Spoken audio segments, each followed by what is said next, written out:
So a very warm welcome to all my students. So बहुत सारे बच्चों ने डिमांड किया था कि उनको एपिस्टैसिस पढ़ना है, तो आज हम पढ़ेंगे एपिस्टैटिस। ओके, सो एपिस्टैसिस क्या होता है? तो epistasis is a Greek word which means standing upon. Standing upon क्या है ये? एक ग्रीक वर्ड से लिया गया है जिसका मतलब है स्टैंडिंग फॉर, स्टैंडिंग अपॉन। तो ये जो टर्म है, it is applied when one gene mask और modifies the expression of another gene a distinct locus। ठीक है, when one gene mask or modifies the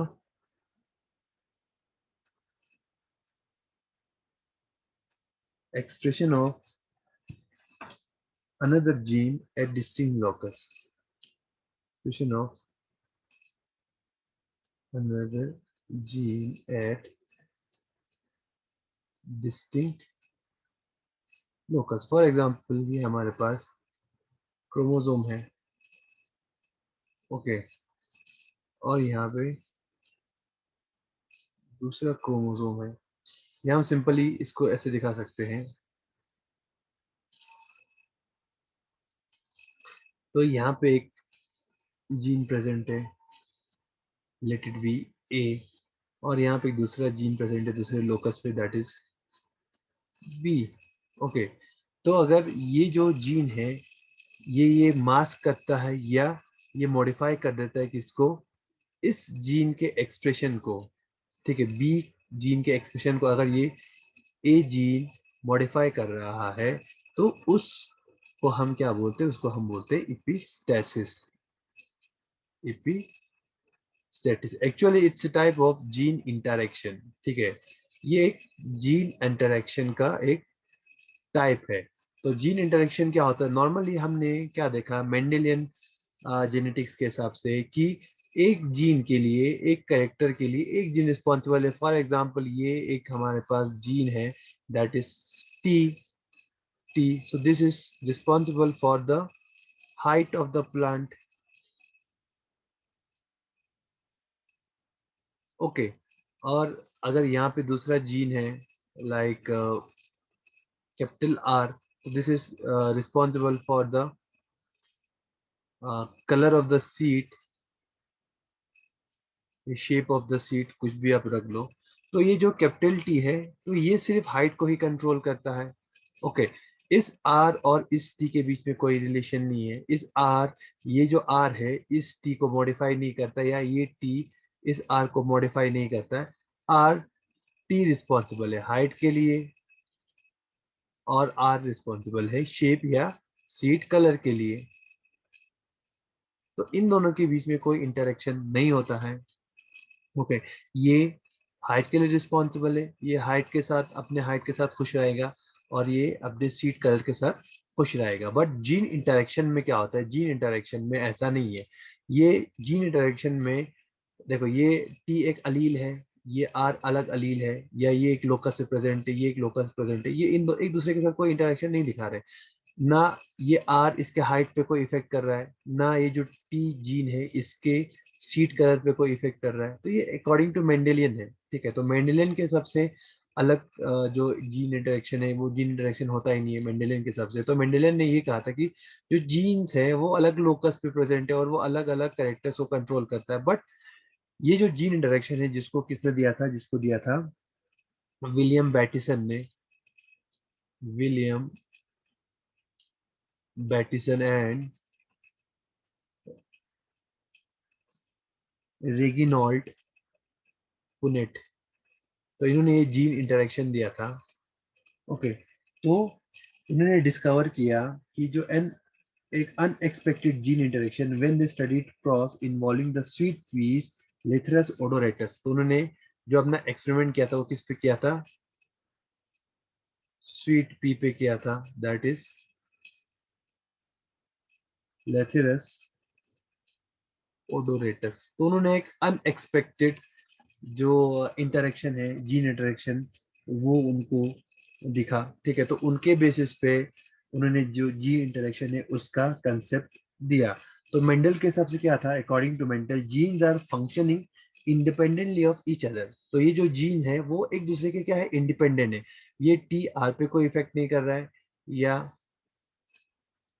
ये जो आर है, आर इस पे कोई इफेक्ट नहीं कर रहा है, या ये जो टी है ये आर पे कोई इफेक्ट नहीं कर रहा है।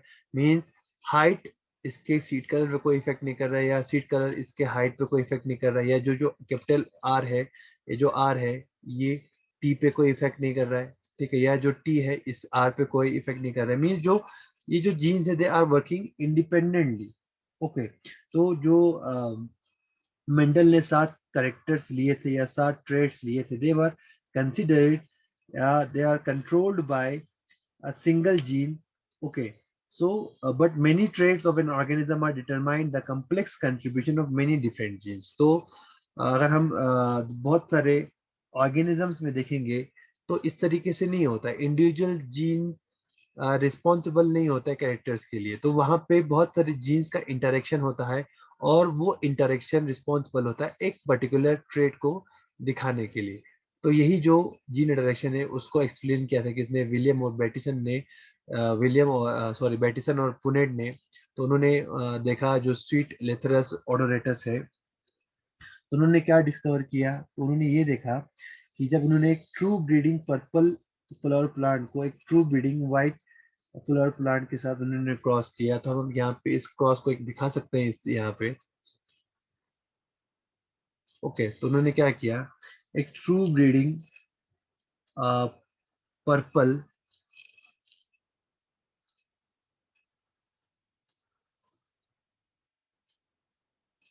और एक true breeding white flower plant को उन्होंने क्रॉस किया।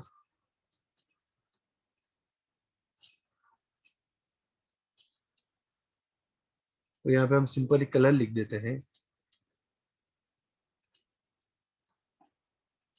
ट्रू ब्रीडिंग पर्पल और एक true breeding white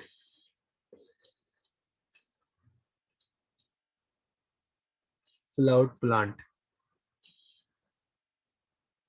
sweet pea की हम बात करें, ठीक है। तो हम यहाँ पे किस तरीके से बना देंगे,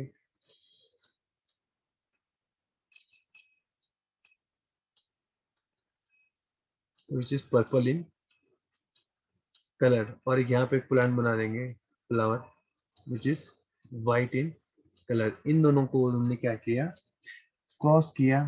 क्रॉस करने के बाद जो F1 जनरेशन था, ओके, जो F1 जनरेशन था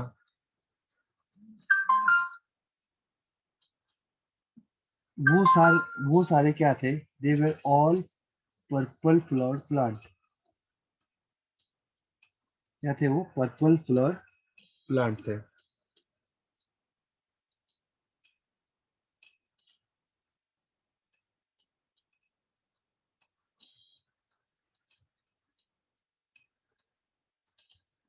okay, so this is the F1 generation, they are purple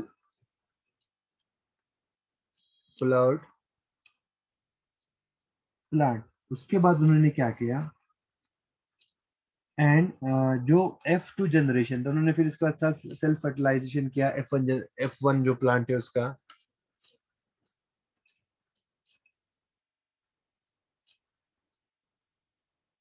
तो यहाँ पे दिखा देते हैं, फॉर एग्जाम्पल ये हमारा F1 था, F1 जनरेशन। तो जो क्या था, ऑल पर्पल। उसके बाद उसी का सेल्फ फर्टिलाइजेशन किया। सेल्फ फर्टिलाइजेशन करने के बाद जो रिजल्ट आया वो क्या था, तो उसमें पर्पल कलर के फ्लावर भी थे, और वाइट फ्लावर प्लांट भी प्रेजेंट थे। किस रेशो में, 3:1 रेशियो में। This is the F2 generation. उसके बाद उन्होंने क्या किया, when they cross two different varieties of white flower plant, then all F1 generation plants had purple। तो उन्होंने अब क्या किया, इस white plant को जो F2 में था इसको अलग से लिया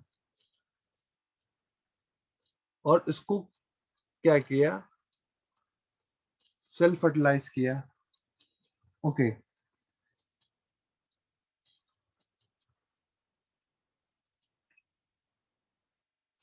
तो उसके बाद जो F1 जनरेशन यहां से फॉर्म हुआ, so they had purple flowers. तो यहाँ पे जो प्लांट फॉर्म हुआ, they were all purple flowered plant. जो F1 जनरेशन होना क्या चाहिए था, ठीक है, होना ये चाहिए था कि ये वाला भी क्या होना चाहिए था, F1 जनरेशन भी व्हाइट होना चाहिए था। इंस्टेड ऑफ व्हाइट यहाँ पे क्या उनको दिखाई दिया, पर्पल दिखाई दिया, ठीक है, which was different from the Mendelian genetics. ठीक है, तो जो मेंडेलियन की जो रिजल्ट है उससे थोड़ा सा ये डिफरेंट था। ओके सो उसके बाद उन्होंने क्या किया, when these purple flowers plants were allowed to self fertilize, the F2 generation contained purple and white flower in a ratio of 9:7। उसके बाद उन्होंने क्या किया, ये जो पर्पल है दैट इज द F1, इसको उन्होंने सेल्फ फर्टिलाइज किया। ठीक है, मैं यहाँ पे दिखा देता हूँ। ठीक है, ये जो हमारा F1 जनरेशन का जो पर्पल फ्लावर था, ठीक है, तो उन्होंने क्या किया, इसको सेल्फिंग किया। सेल्फिंग करने के बाद यहाँ पे हमें क्या देखने को मिला, purple flower, this is the purple flower जिसको मैं शेड के साथ बना रहा हूँ, और white flower in the ratio of 9:7। तो 9 पर्पल फ्लावर प्लांट थे और 7 व्हाइट फ्लावर प्लांट थे। ओके सो ये जो रेशियो था that was totally different from the Mendelian ratio. ठीक है, जो मेंडेलियन रेशियो ऑब्जर्व रेशियो है उससे ये टोटली डिफरेंट था। तो how can this unexpected result can be explain. तो ये जो अनएक्सपेक्टेड रिजल्ट है यहाँ पे 9:7 का जो रेशियो निकला, उसको हम किस तरीके से एक्सप्लेन करेंगे। तो इसको एक्सप्लेन किया था किसने, बैटिसन और पुनेट ने, by considering the involvement of two different non-allelic genes, because the F2 9:7 ratio is a variation of 9:3:3:1 ratio। तो अगर मेंडेलियन रेशियो के हिसाब से क्या आना चाहिए था, मेंडेलियन रेशियो आना चाहिए था 9:3:3:1।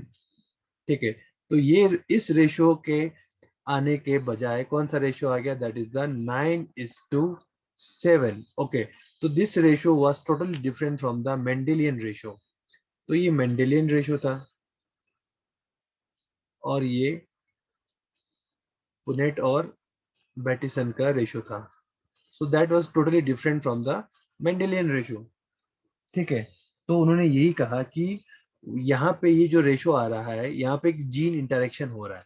ठीक है, तो यहाँ पे मेनली दो जीन्स इन्वॉल्व है दैट आर नॉन अलीलिक। ठीक है, तो दो नॉन अलीलिक जीन्स का क्या है, इन्वॉल्वमेंट है यहाँ पे। ठीक है, दो नॉन अलेलिक जीन्स के इन्वॉल्वमेंट की वजह से यहाँ पे ये रेशो आ रहा है, that is the 9:7 instead of 9:3:3:1। Okay, इसको और अच्छे से समझाने के लिए मैं आपको एक एग्जांपल बता देता हूँ कि किस तरीके से दो जीन्स यहाँ पे पार्टिसिपेट करते हैं। फॉर एग्जांपल, एक जीनोटाइप है हमारे पास, दैट इज जिसको हम यहाँ कैपिटल सी डिनोट करेंगे या कैपिटल सी स्मॉल सी के साथ डिनोट करेंगे, और यहाँ पे हम एक जीनोटाइप डिनोट करेंगे कैपिटल पी या कैपिटल पी स्मॉल पी के साथ। Okay so this is genotype, this is another genotype. Okay, जब इसको हम, तो ये जो जीन है this is responsible for a colourless precursor. तो एक कलरलेस प्रिकर्सर है हमारे पास। ठीक है, तो जैसे ही ये एक एंजाइम प्रोड्यूस करता है जिसको हम बोलेंगे एंजाइम ए। तो ये जो जीनोटाइप है ये एक एंजाइम ए प्रोड्यूस करता है। तो इस एंजाइम ए इस कलरलेस प्रिकर्सर पे एक्ट करता है, कलरलेस प्रिकर्सर पे एक्ट करके एक हमारे पास कलरलेस इंटरमीडिएट फॉर्म होता है। क्या होता है? एक कलरलेस इंटरमीडिएट फॉर्म होता है। अब ये जो जीनोटाइप पी और पीपी है, so this is an non, ये अलग अलील है। ओके, तो ये एक अलग अलील है। तो ये क्या करेगा, ये दूसरा एंजाइम प्रोड्यूस करता है, that is the enzyme B. ठीक है, तो ये एंजाइम ए प्रोड्यूस करता है, ये एंजाइम बी प्रोड्यूस करता है। एंजाइम बी प्रोड्यूस, इस एंजाइम से क्या होता है, इस ये एंजाइम बी इस कलरलेस इंटरमीडिएट पे एक्ट करता है और यहाँ पे एक पर्पल पिगमेंट डेवलप होता है फ्लावर में। Purple pigment that is anthocyanin. Anthocyanin.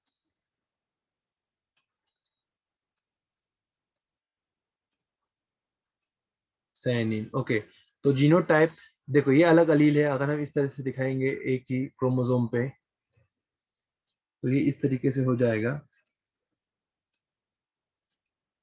ये फॉर एग्जांपल पी है, तो ये वाला कैपिटल पी भी हो सकता है या स्मॉल पी भी हो सकता है। ओके, वैसे ये सी और ये कैपिटल सी या स्मॉल सी कुछ भी हो सकता है। ओके, तो देखो ये अलग जीन है और ये अलग जीन है, बट इन दोनों का होना वहां पे क्या था, इंपॉर्टेंट है। अगर सिर्फ कैपिटल सी होगा तो कैपिटल सी क्या करेगा, कलरलेस प्रिकर्सर को एंजाइम ए में कन्वर्ट कर देगा। ठीक है, सॉरी, जो ये जीनोटाइप है कैपिटल सी या कैपिटल सी स्मॉल सी, ठीक है, अगर स्मॉल सी होगा तो ये कोई एंजाइम प्रोड्यूस नहीं करता है। अगर स्मॉल पी होगा तो ये कोई एंजाइम प्रोड्यूस नहीं करता। तो एटलीस्ट एक कैपिटल और एक स्मॉल, एक कैपिटल एटलीस्ट होना चाहिए। ठीक है, एक कैपिटल एटलीस्ट होना चाहिए, दैट इज मीन जो डोमिनेंट है वो होना चाहिए। ओके, म्यूटेटेड फॉर्म में नहीं होना चाहिए। तो अगर कैपिटल सी प्रेजेंट है तो हमारा एंजाइम ए बनता है। तो अगर एंजाइम ए बनता है तो एंजाइम ए क्या करता है, एंजाइम ए इस कलरलेस प्रिकर्सर को कलरलेस इंटरमीडिएट में कन्वर्ट करता है। तो स्टिल वहां पे हमारे पास पर्पल फ्लावर फॉर्म नहीं होता है, तो ये हमारा व्हाइट फ्लावर है, व्हाइट फ्लावर है। और ये भी क्या है, this is again white flower. Okay, तो अगर ये कैपिटल पी स्मॉल पी या कैपिटल पी अगर ये प्रेजेंट होगा तो एंजाइम बी फॉर्म होगा। एंजाइम बी फॉर्म होगा तो इस कलरलेस इंटरमीडिएट पे ये एक्ट करेगा और यहाँ पे हमारा पर्पल पिगमेंटेड फ्लावर यहाँ पे फॉर्म होगा। Okay, so this is the purple flower. तो इसका मतलब ये है कि एंजाइम ए भी प्रेजेंट होना चाहिए, एंजाइम बी भी प्रेजेंट होना चाहिए। अगर एंजाइम ए नहीं होगा तो ये कलरलेस इंटरमीडिएट फॉर्म ही नहीं होगा कलरलेस प्रिकर्सर से। तो एंजाइम ए और एंजाइम बी जब दोनों प्रेजेंट होंगे तभी हमें पर्पल फ्लावर देखने को मिलेगा। अगर सिर्फ एंजाइम बी है तब भी हमें व्हाइट कलर फ्लावर दिखेगा, क्योंकि अब देखो एंजाइम बी है तो हमारे पास ये प्रिकर्सर नहीं है, तो इसका जो सबस्ट्रेट है ये है कलरलेस इंटरमीडिएट। तो ये कलरलेस इंटरमीडिएट जब बन ही नहीं रहा है तो एंजाइम बी वहां पे होगा, स्टिल जो फ्लावर है वो व्हाइट होगा। और अगर सिर्फ एंजाइम ए है तो ये कलरलेस इंटरमीडिएट तो फॉर्म करेगा, बट ये हमारा पर्पल जो फ्लावर है वो, या पर्पल पिगमेंट एंथोसायनिन वो फॉर्म नहीं करेगा। तो इन केस में, किस केस में, अगर देखो कैपिटल बी प्रेजेंट है सिर्फ, ठीक है, कैपिटल पी स्मॉल सी या इस तरीके से है, फॉर एग्जांपल स्मॉल पी और कैपिटल सी, या स्मॉल पी कैपिटल सी, और यहाँ पे देखो P capital P small P और स्मॉल सी। तो इस कंडीशन में, इस चार कंडीशन में जितने भी फ्लावर्स फॉर्म होंगे दैट विल बी व्हाइट। सिर्फ एक कंडीशन है जिसमें आपको पर्पल फ्लावर देखने को मिलेगा, दैट इज कैपिटल सी ये अगर ये होगा, या कैपिटल पी स्मॉल पी अगर ये होगा, या कैपिटल सी, ऐसे कहो capital P capital C small C. ये जो तीन कंडीशन है, अगर इस तरीके से आपका जीन प्रेजेंट होगा तभी यहाँ पे पर्पल फ्लावर देखने को मिलता है। तो मीन्स इसका मतलब ये है कि यहाँ पे दो जीन्स इन्वॉल्व है, दो नॉन अलेलिक जीन्स इन्वॉल्व है, किसके लिए, पर्पल फ्लावर बनाने के लिए। तो इसी वजह से देखो ये ज्यादा है, तो इसी वजह से यहाँ पे क्या हमको क्या रेशो देखने को मिलता है, that is the 9:7 instead of 9:3:3:1। यही जो वो है कंसेप्ट है, ये समझाया किसने, that is a Bateson and Punnett ने, और उन्होंने इसका नाम दिया जीन इंटरेक्शन। क्या नाम दिया, जीन इंटरेक्शन। तो ये जरूरी था क्योंकि एपिस्टेसिस में जाने से पहले हमें जीन इंटरेक्शन देखना पड़ता है। मेंडल का क्या था, मेंडल को सिंपल है, मेंडल मेंडल का ये कि सी, देखो capital T that is for height, ठीक है, स्मॉल टी ये ड्वार्फ हो जाएगा, ये टॉल हो जाएगा। ओके, और दूसरा क्या था, दैट इज सीट कलर के लिए, for example W that is wrinkle, अगर हम शेप की बात करेंगे, और स्मॉल डब्ल्यू स्मूथ। तो इन दोनों के बीच में कोई रिलेशन नहीं है, ना ये इसको कंट्रोल करता है इसके सीट शेप को, ना सीट शेप इसके सीट शेप के लिए जो जीन है वो इसके हाइट को कंट्रोल करता है। बट यहाँ पे देखो कलर को कंट्रोल दो डिफरेंट जीन्स कर रहे हैं, तो इसी को हम क्या बोलते हैं, जीन इंटरेक्शन बोलते हैं। होप आपको ये जीन इंटरेक्शन समझ में आया होगा। अब हम जाएंगे किसमें, एपिस्टेसिस में, कि एपिस्टेसिस में होता क्या है। ओके, तो एपिस्टेसिस मैंने आपको ऑलरेडी कहा, एपिस्टेसिस, एपिस्टेटिस, एपिस्टेसिस, टेसिस, लेट कलर चेंज कर लेते हैं, epistasis. Okay, that is one gene, one gene modifies or mask the expression of another gene at distinct locus। वही है, देखो एक जीन अगर दूसरे जीन के एक्सप्रेशन को या तो दबा रहा है, मास्क कर रहा है, उसको सप्रेस कर रहा है, या उसके एक्सप्रेशन को मॉडिफाई कर रहा है, तो इसी को हम क्या बोलते हैं, उसी को हम एपिस्टेसिस बोलते हैं। Okay, any gene that mask the expression of another non-allelic gene is epistatic to that gene। तो जो जीन है, फॉर एग्जांपल ये एक मैं बनाता हूँ, लाइक ये हमारे पास ए जीन है, अगर ये ए जीन यहाँ पे फॉर एग्जांपल बी जीन है, अगर ये ए जीन इस जीन को क्या कर रहा है, इसके एक्सप्रेशन को मॉडिफाई कर रहा है, A modifying expression of B gene. अगर ए जीन बी जीन के एक्सप्रेशन को मॉडिफाई कर रहा है, तो हम ए जीन को क्या बोलते हैं, ए जीन को हम बोलेंगे इपिस्टेटिक जीन। क्या बोलेंगे, इपिस्टेटिक जीन। ओके, और जो जीन मॉडिफाई हो रहा है, फॉर एग्जांपल देखो यहाँ पे ए इसको मॉडिफाई कर रहा है, तो ए को हम क्या बोलेंगे, इपिस्टेटिक। और यहाँ पे बी जीन का एक्सप्रेशन मॉडिफाई हो रहा है, तो बी जीन का जो मॉडिफिकेशन हो रहा है, तो बी gene is modified या expression of B gene is modified, so B is called hypostatic। तो उस जीन को जिसका एक्सप्रेशन मॉडिफाई हो रहा है, तो हम उसको क्या बोलते हैं, उसको हम बोलते हैं हाइपोस्टैटिक। तो यहाँ पे ए जीन बी जीन के एक्सप्रेशन को मॉडिफाई कर रहा है, तो A is epistatic to this gene, and B is hypostatic. A is epistatic, B is hypostatic.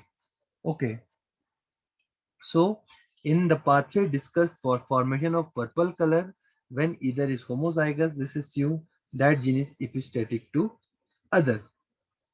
ठीक है, तो हमने जो अभी कलरेशन के बारे में बातें की थी, दैट इज जो व्हाइट फ्लावर और जो पर्पल कलर के बीच में जो हमने कहा था, तो वहां पे जो अगर होमोजाइगस कंडीशन में रेसेसिव प्रेजेंट होगा, तो that is epistatic to the other. Okay, like मैं आपको एक पुनेट स्क्वायर बना देता हूँ इसी केस में, ताकि आपको और इजीली समझ में आ जाए। लाइक हमने कहा था जो नेक्स्ट जनरेशन है, that is a parental generation, तो यहाँ पे हमने 2 व्हाइट फ्लावर कलर लिए थे, व्हाइट फ्लावर्ड प्लांट्स, और हमने दूसरा व्हाइट फ्लावर प्लांट लिया था। ओके, तो इन दोनों को हमने क्रॉस किया। क्रॉस करने के बाद अगर हम इसका जेनेटिक दिखाएंगे तो देखो, सी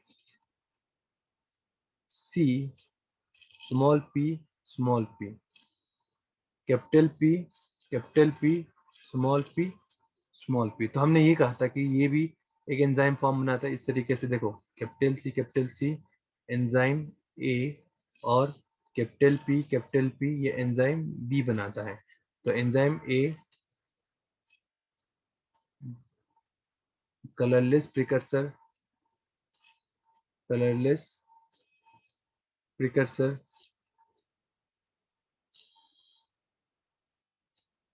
क्या लिख दूं मैं,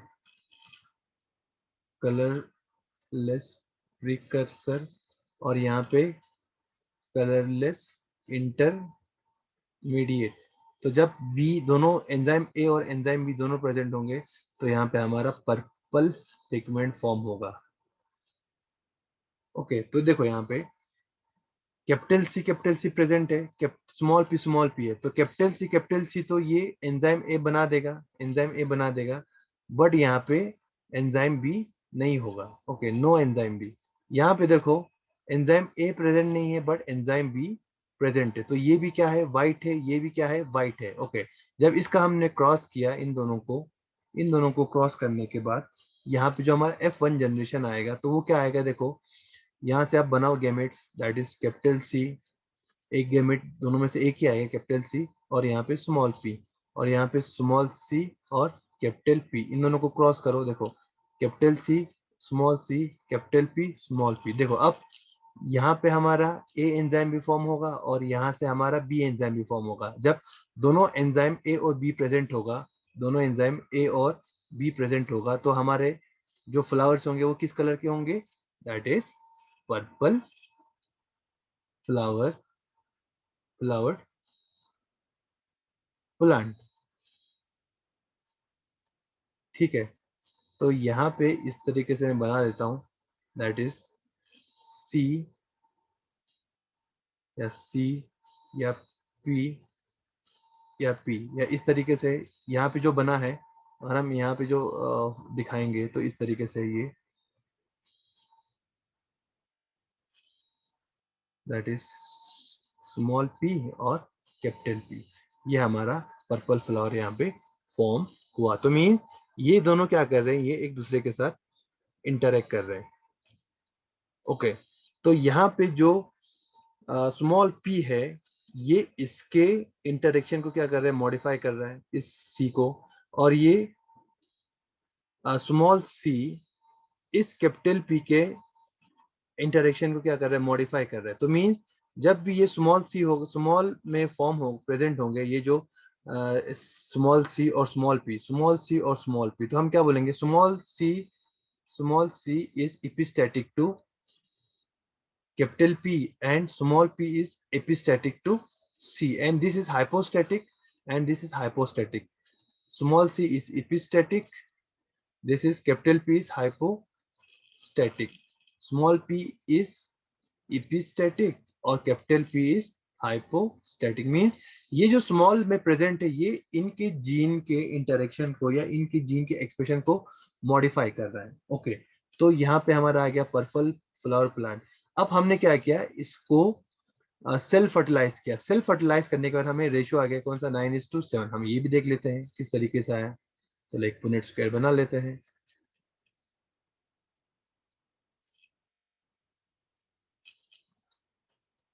ओके, तो यहाँ पे आप बरू, दैट इज आप यहाँ पे बना सकते हो।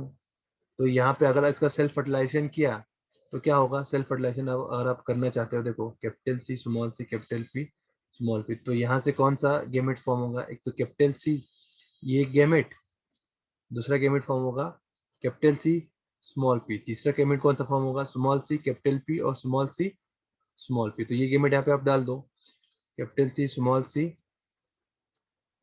Sorry capital C capital P,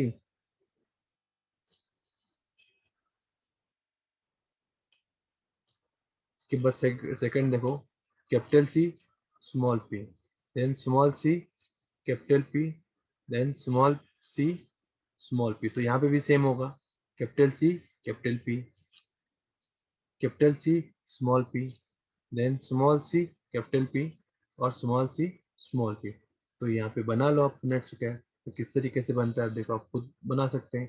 that is देखो यहाँ पे capital C capital C capital P capital P, capital C capital C capital P small P, capital C small C capital P capital P, capital C small C capital P small P. तो यहाँ पे same बनाओ, capital C capital P small P, capital C small P small P, capital C small C capital P small P, capital C small C small P small P. Same capital C small C capital P capital C small P capital P small P, small C capital P small C capital P small P. Last है हमारा that is capital C small C capital P small P, capital C small C capital small P small P, small C capital P small P, small C small P small P. अब देखो यहाँ पे ये जो हमारा अगर हम लिखेंगे तो किस तरीके से फॉर्म होता है देखो।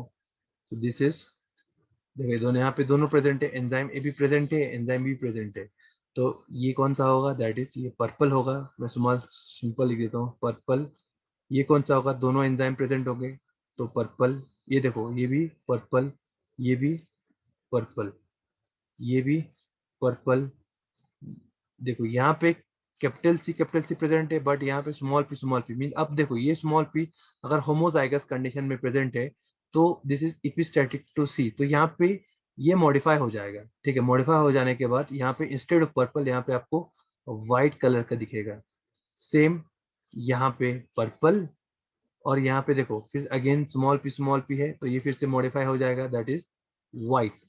तो यहाँ पे देखो सेम पर्पल कलर, यहाँ पे भी पर्पल, यहाँ पे देखो यहाँ पे क्या है, सी है, सी इज एपिस्टेटिक टू पी। तो यहाँ पे फिर से पर्पल के जगह पे व्हाइट दिखेगा, यहाँ पे भी व्हाइट दिखेगा क्योंकि देखो स्मॉल पी है, स्मॉल सी है। देखो ये नॉर्मल है, दैट इज पर्पल। ये देखो यहाँ पे फिर दोनों की पी क्या है होमोजाइगस कंडीशन में, that will be white, white और ये व्हाइट। अब काउंट कर देखो पर्पल कितने हैं, पर्पल 1 2 3 4 5 6 7 8 एंड 9। तो 9 आ गया हमें पर्पल कलर। अब व्हाइट देखो आप, व्हाइट है कितना, white 1, white 2, white 3, white 4, white 5, white 6, white 7। ठीक है। तो जहां पे एंजाइम ए और बी दोनों बन रहे हैं that will be purple colour, और जहां पे या तो एंजाइम ए बन रहा है और एंजाइम बी बन रहा है तो दैट विल बी व्हाइट। देखो तो यहाँ पे देखो जहां जहां देखो जहां जहां कैपिटल सी है और स्मॉल पी है वहां पे ए एंजाइम बन रहा है बट बी एंजाइम नहीं बन रहा है, और जहां पे स्मॉल सी प्रेजेंट है और कैपिटल है वहां पे बी एंजाइम बन रहा है और ए एंजाइम नहीं बन रहा है। तो दैट मीन्स इस कंडीशन में जहां पे भी आपको प्रेजेंट होगा that will be always white flower. तो इसी वजह से यहाँ पे जो 9:7 रेशियो आता है, तो इसी इंटरेक्शन को हम क्या बोलते हैं, इसी इंटरेक्शन को हम बोलते हैं epistasis. Okay, so epistasis is different from dominance. तो बहुत सारे लोग क्या हो जाते हैं वहां पे डोमिनेंस के साथ इसको कंपेयर करते हैं। सो epistasis is different from dominance. Epistasis is the interaction between different genes. Dominant is the interaction between different alleles of the same gene, that is intraallelic. तो यहाँ पे देखो epistasis और dominancy में क्या डिफरेंस है। ये कैपिटल ए, ये स्मॉल ए, तो ये दोनों क्या है, सेम लोकस पे प्रेजेंट है, तो इसको हम बोलते हैं अलीलिक, अलीलिक, या इसको हम बोलेंगे intra allelic, intra allelic. So this is dominance, इसको हम डोमिनेंस बोलेंगे। अब एपिस्टैटिक क्या है देखो, ये कैपिटल ए प्रेजेंट है, ये कैपिटल ए या कोई भी स्मॉल ए भी हो सकता है, ठीक है, बट ये बी है, ये स्मॉल बी, अगर ये इसको कंट्रोल कर रहा है, ये इसको कंट्रोल कर रहा है, या ये इसको कंट्रोल कर रहा है, या ये इसको कंट्रोल कर रहा है, this is not non allelic, क्या बोलेंगे इसको, नॉन अलीलिक, क्योंकि जो लोकस है वो डिफरेंट लोकस है। ठीक है, तो इसी वजह से ये जो डोमिनेंसी है और जो इपिस्टेसिस है वो डिफरेंट है। इपिस्टेसिस में क्या होता है, इपिस्टेसिस में नॉन अलेलिक जीन्स क्या करते हैं, इंटरेक्ट करते हैं, और डोमिनेंस में इंट्रा अलेलिक जीन्स क्या करते हैं, इंटरेक्ट करते हैं। तो that's why it is different from the epistasis. Dominance is different from epistasis, या epistasis is different from dominance. Okay.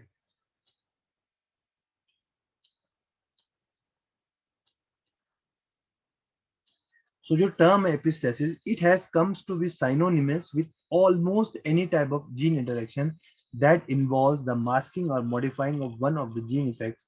When epistasis is operating between two genes loci, the number of phenotypes appearing in the offspring will be less than 4. That is normal F2 phenotypic class. In the case of dihybrid cross is 4, 9 is to 3 is to 3 is to 1. Such bigenic to genic epistasis interaction may be of several types. तो normally जो भी हम अगर हम बात करते हैं इपिस्टेटिक उसकी क्रॉसेस की, तो इपिस्टेटिक क्रॉस में जो भी रेशो आएगा वो हमेशा बाइजेनिक फॉर्म में आएगा। लाइक देखो अभी हमने एपिस्टेसिस का एग्जांपल लिया था, उसमें क्या आया आपको, 9:7 आया। ठीक है, तो नॉर्मली जो ये रेशो आता है तो या बाइजेनिक या ट्राइजेनिक फॉर्म में आता है। नॉर्मली जो रेशो आता है वो किस में आता है, फिनोटाइपिक रेशो 9:3:3:1।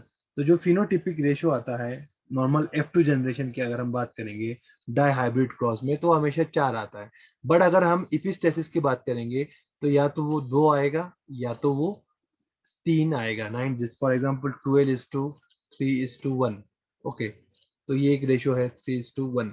तो या तो बाइजेनिक या तो ट्राइजेनिक, बट टेट्राजेनिक कभी नहीं आएगा। इस टाइप का रेशो नहीं आएगा। अगर इस टाइप का रेशो आएगा तो आप बोलना कि दैट इज नॉट एपिस्टेसिस। अगर आपको इस टाइप का रेशो आया तो आप सिंपली समझ लेना कि वहां पे कौन सा इंटरेक्शन हो रहा है, that is the epistatic interaction हो रहा है।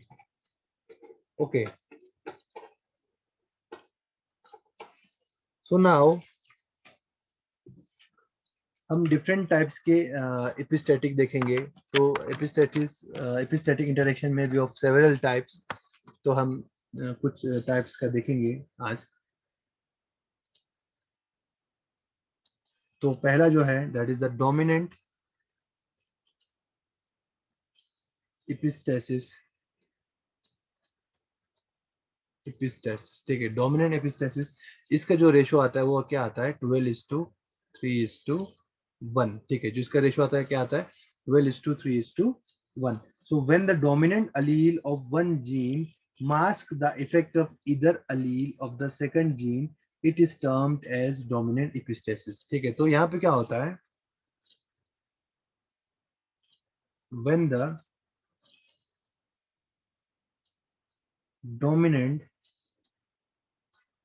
allele of one gene masks, mask या सप्रेस हम बोल सकते हैं, mask the effect of the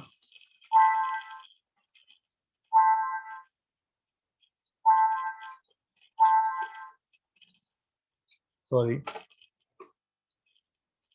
effect of the second gene,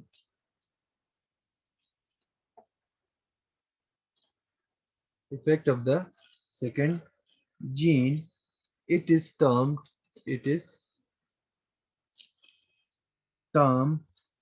as dominant epistasis। Okay, तो क्या होता है इसमें, एक डोमिनेंट अलील एक जीन का अगर दूसरे जीन के एक्सप्रेशन को मास्क करता है या उसके इफेक्ट को मास्क करता है, तो उसको हम क्या बोलते हैं, dominant epistasis। Okay, so when the dominant allele at one locus, for example the A allele, produce a certain phenotype regardless of the allelic condition of the other locus, then A locus is said to be epistatic to the B locus। ये समझाने के लिए मैं आपको बता देता हूँ, एक पेरेंट है हमारे पास, पेरेंट वन, उसका फिनोटाइप अगर हम बात करेंगे, जीनोटाइप अगर हम बात करेंगे तो ए बी बी। तो ये मेनली कौन सा कलर प्रोड्यूस करता है? It will produce the purple colour flower. Okay, उसके बाद हम पेरेंट टू की बात करेंगे, तो पेरेंट टू का जो है that is small A capital B, so this is red colour. Okay, जब इन दोनों को हम क्रॉस करते हैं तो हमारा जो F1 जनरेशन आता है वो क्या आता है? देखो यहाँ से capital A and small B, और यहाँ से क्या आएगा? यहाँ से आएगा हमारा स्मॉल ए कैपिटल बी। तो ये फॉर्म होता है A capital B small P. तो ये जो F1 जनरेशन है, F1 generation be which colour? It is purple colour, purple colour. जब हम इसको क्या करते हैं, इसी को हम अगर क्रॉस करते हैं तो जो हमारा F2 जनरेशन आता है, for example A B B, जो हमारा F1 जनरेशन था, इसको हमने सेल्फ फर्टिलाइज किया। सेल्फ फर्टिलाइज करने के बाद हमें यहाँ पे जो नेक्स्ट रेशो आता है वो किस तरीके से आता है? वो आता है 12:3:1। ठीक है, क्या आता है? 12:3:1। तो यहाँ पे तीन प्रोडक्ट्स फॉर्म होते हैं। एक देखो इस तरीके से, कैपिटल बी। अगर हम F2 जनरेशन की बात करेंगे, capital B small B, capital B capital B, so this will be, या अगर हम ये है और एक भी है that is capital capital B small P, then capital A small B and capital A small B. ठीक है, तो ये जो रेशो है इनका क्या बनता है? 12 बनता है। ओके, सो ये 1 होगा, ये 2 होगा, ये ये 2 प्लांट्स होंगे, ये 4 प्लांट्स होंगे, ये एक प्लांट होगा, ये 2 प्लांट होगा। तो टोटल जब इनको काउंट करोगे तो आपको 12 रेशो मिलेगा। ये सारे के सारे क्या होंगे? पर्पल कलर होंगे। ठीक है, मैं आपको भी समझाता हूँ ये किस तरीके से पर्पल होते हैं। एंड दूसरा है A B B. Okay, A capital B small B, और ये होगा किसमें? 2:1। ये 2 प्लांट, ये एक प्लांट, दैट इज 3। उसके बाद तीसरा हमारा जो प्लांट रेशो बनता है दैट इज ए बी। तो ये एक ही प्लांट होगा, दैट इज व्हाइट कलर। क्या होगा? White colour. तो इस रेशो में हमें मिलता है 12, दैट इज पर्पल, देन 3 है रेड एंड 1 इज व्हाइट। तो यहाँ पे देखो क्या लिखा है, when the dominant allele of one gene mask the effect of the second gene, it is termed as dominant epistasis। अब यहाँ पे देखो, जहां जहां कैपिटल ए प्रेजेंट है, ठीक है, जहां जहां कैपिटल ए, सिंगल ए भी प्रेजेंट होगा कैपिटल में, तो वो सारे क्या है? पर्पल फॉर्म हो रहे हैं। अब यहाँ पे देखो, इसमें जितने भी पर्पल होंगे, देखो सब में एटलीस्ट एक कैपिटल ए प्रेजेंट है। बी का कोई यहाँ पे उसने वैल्यू नहीं किया है। ठीक है, बी कैपिटल में हो या बी स्मॉल में हो, उससे कोई फर्क नहीं पड़ता है। यहाँ पे क्या होना चाहिए? कैपिटल ए होना चाहिए। एक कैपिटल ए हुआ तो जितने भी प्लांट्स वहां पे फ्लावर्स होंगे वो क्या होंगे? पर्पल कलर के होंगे। और यहाँ पे देखो, जिसमें हमने रेड कलर लिखा, तो ये देखो ये क्या है? रेड है। तो रेड में देखो एक भी कैपिटल ए वाला यहाँ पे प्रेजेंट नहीं है। ठीक है, तो दैट इज रेड। और यहाँ पे देखो, यहाँ पे ना कैपिटल ए प्रेजेंट है ना कैपिटल बी प्रेजेंट है, दैट इज व्हाइट। तो यही कहना चाहता है कि जो कैपिटल ए है which is a dominant gene, ठीक है, तो ये एक डोमिनेंट अलील क्या कर रहा है? दूसरे डोमिनेंट अलील को मास्क कर रहा है, उसके इफेक्ट को मास्क कर रहा है। ठीक है, तो इसी को हम क्या बोलते हैं? डोमिनेंट इपिस्टेसिस बोलते हैं। ओके, तो ए देखो, बी कैपिटल हो या बी स्मॉल हो, अगर एक कैपिटल ए भी प्रेजेंट होगा तो ये जो कैपिटल ए है वो हमेशा क्या करता है? उस बी जीन को सप्रेस करता है। ठीक है, बी जीन को सप्रेस करता है। बट अगर ये कंडीशन होगा, फॉर एग्जांपल स्मॉल ए है कैपिटल बी है, तो ये ए इसको सप्रेस नहीं कर पाता है। ओके, तो इसी वजह से यहाँ पे रेड कलर दिख रहा है और यहाँ पे हमको पर्पल कलर देखने को मिलता है। अगर दोनों प्रेजेंट नहीं होंगे, स्मॉल ए स्मॉल बी, तो यहाँ पे हमें और एक कलर देखने को मिलता है, दैट इज द व्हाइट। तो ये क्यों होता है, मैं आपको अभी समझाता हूँ ये चीज क्यों होती है। तो ये चीज इसलिए होती है, फॉर एग्जाम्पल ये हमारे पास एक वाइट सबस्टांस है, वाइट सबस्टांस। तो वाइट सबस्टांस पे अगर एंजाइम ए एक्ट करेगा तो it will form purple product, purple product या पर्पल कलर फ्लावर। और अगर इस पे एंजाइम बी एक्ट करता है तो it will form the red product या रेड कलर फ्लावर। ठीक है। तो अब ये जो कैपिटल ए है, capital A it will produce A enzyme, and this capital B will produce B enzyme. इसके पीछे का लॉजिक क्या है?